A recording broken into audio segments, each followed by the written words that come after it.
Hey guys, Dello304 here. It is widely known that, as you can see, I have a lot of iPhones. Everybody knows that. uh, yeah, I have the original, I have the 3GS, two 4Ss, an iPhone 5, and my daily driver, which is the 6S.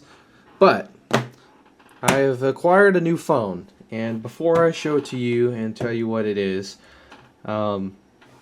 I'm going to tell you a little story about the Nexus 6. So I had the Nexus 6, I got it from my friend Chris, and I got it not really knowing like what I was going to do with it. And my friend, a friend by the name of Cole Sy, so if you guys know him, anyway, he really wanted the phone. He wanted to buy it off of me. And I was like, well, let me use it for a couple days, let me see how I like it, and then I'll let you know. And eventually I said, okay, you know what, this phone is a little big for my liking. You know, the Nexus 6 has a 6-inch screen, so it's freaking huge. And so I was like, okay, you know what, I'll sell it to you. So, yeah, I sold the Nexus 6 to him. Thanks again, Cole, for buying my phone. But due to the way he paid me, since he doesn't have a PayPal, due to the way he paid me, I could only use said money for online purchases, which really is not that useful to me. And, on the other subject, I start a new job next week, and so yeah, I decided to just go ahead and buy another phone with the money. So what did I buy, you may ask? Well, does that look familiar? This is an iPhone 6 Space Gray 16 gig. Got this off eBay for a really good price, actually. I paid far less than market value for one of these. Move that out of the way so they're not making noise. Anyway, this is an iPhone 6 16 gig. I can already tell, I already know that this phone was made out of a parts bin.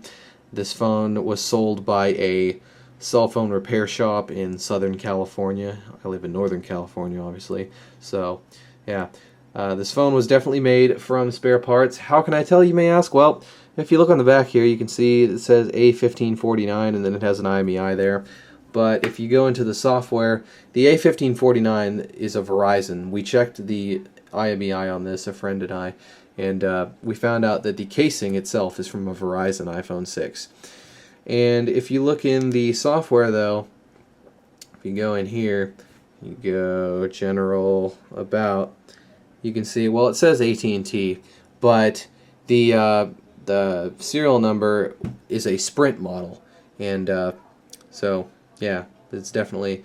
And I'm actually pretty sure that this board is from a SIM-free model, because as you can see it says AT&T. I stuck my SIM in here just out of curiosity, and it is indeed unlocked, so that is definitely cool. And this phone was also listed as having a bad IMEI, but we ran it through a couple of different websites and it said it came back clean. And I stuck my SIM in and had my friend call me, and it worked just fine. So, like, well, mostly worked just fine. I'll get to that in a second about the things that don't work on this phone. But yeah, so the phone actually is, not only is it not blacklisted, but it's also unlocked. So that's cool. So now let's get to the things that actually don't work on this phone.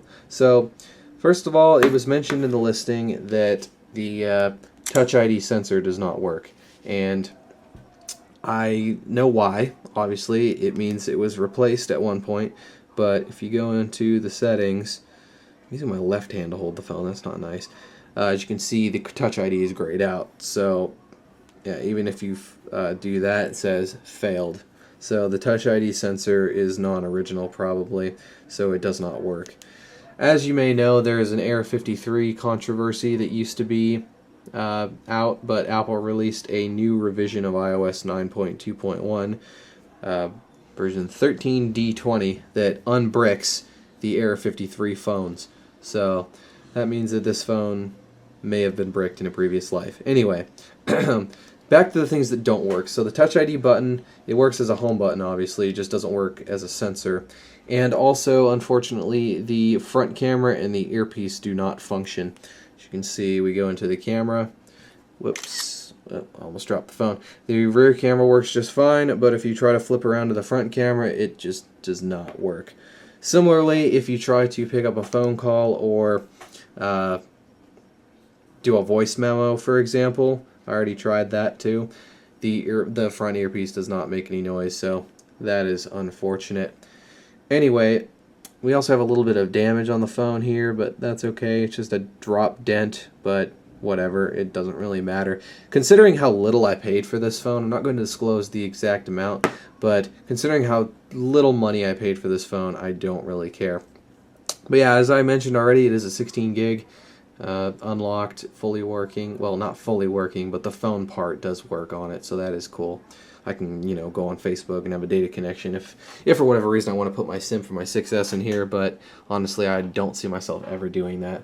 But anyway, that is the iPhone 6. It's pretty clean. I just kind of loaded some apps on it and stuff. This is going to be a display piece like all of my other iPhones.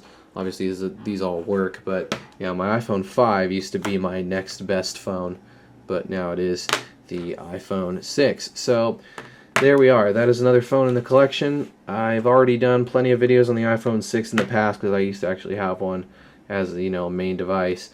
But yeah, those days are kind of over. So at least I have one for the collection. So there you go. That is all I wanted to say in this video. And so yeah, see you guys later.